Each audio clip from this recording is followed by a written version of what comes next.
stress and anxiety, like it's related to social media, or there's at least some causal connection. Yeah, I mean, without any political, this or that commentary, I would say that election times, and especially what's been going on in the last, let's say 8 years in this country, 10 years, the last few elections I can't tell you how many patients walk in and say, I cannot look at another news feed because I am going to jump off a ledge. Like, It's stressing me out so much.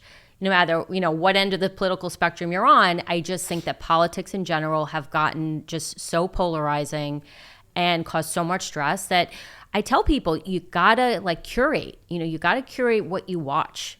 Don't go to sleep with all these things filling your brain. Listen to a 10-minute, it's so easy, go on YouTube and do a 5 or 10 minute like a guided meditation, just to kind of calm your nervous system. You can't expect your body to go from this after reading something that's really upsetting and then just, I'm just going to go to bed now. The body doesn't work that way. The mind doesn't work that way. Yeah, I use an app called Headspace. That's a great one. If I wake up in the middle, if I wake up in the middle of the night and my mind is racing, there's literally a sleep app in Headspace. I love it. And it's called Racing Mind. You click on it, this British guy comes on, and he puts you to bed in 10 minutes. I find the British accents are great. They do. I don't know what it is, but it's something about that British accent. It just lulls you to sleep. But I think that's great that you do that. I mean, you're giving your brain time to kind of detox, right? Just kind of get rid of all the stuff you've done, especially what you do. You're seeing a lot of trauma. You're dealing with emotions.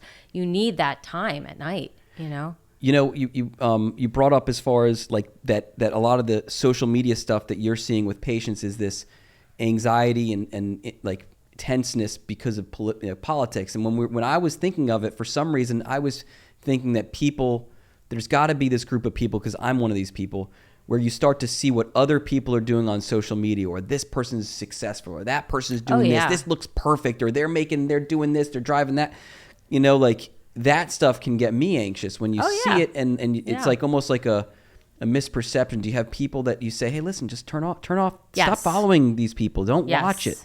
Yes. Why is that important for people to really be careful about how they're watching social media and what they're watching on social media? Yeah, great question. First of all, we all know that people are putting their best foot forward on social media. They're not, once in a while you'll see an influencer really sort of delve into something that's difficult or emotional, or talk about, a failure of some sort. But for the most part, people are putting out all the good stuff.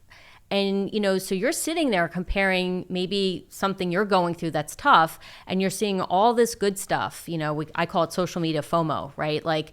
Everyone's doing this and everyone's doing that, and, look at me in my life.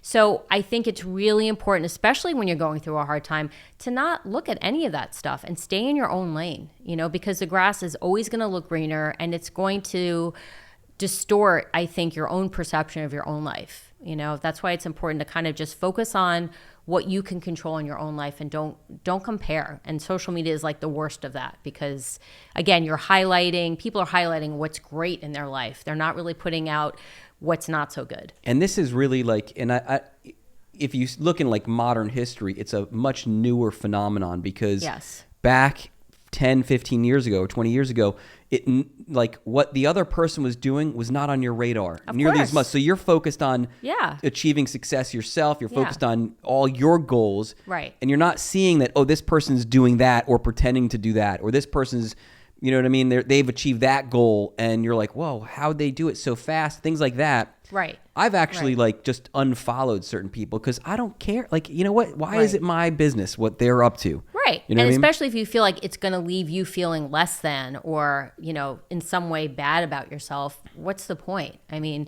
By following other people who don't lift you up and make you feel good, you're only hurting yourself. Yeah. And I think the point of social media is to get good information from, a credible source. You don't want to just watch anything and everything. And also to watch things that make you feel good. Maybe you like watching, puppy, images, or, things that just give you a smile. I think sometimes we're really going after things that leave us just not feeling good. And that's completely the antithesis of what we want to do with social media. It's an easy trap because it's just so accessible. And you're hearing it being reported clearly in your patient population. There's a huge level of anxiety that's related to social media. Yes. Or Scary. even from a friend standpoint, like you said, years ago, we would never know if somebody got together with someone else and we were left out. Now we know, and it hurts, and now we know everything. Like you said, we know everything that's going on in other people's lives, and we can get wrapped up in that, and instead of focusing on what's going on with ourselves.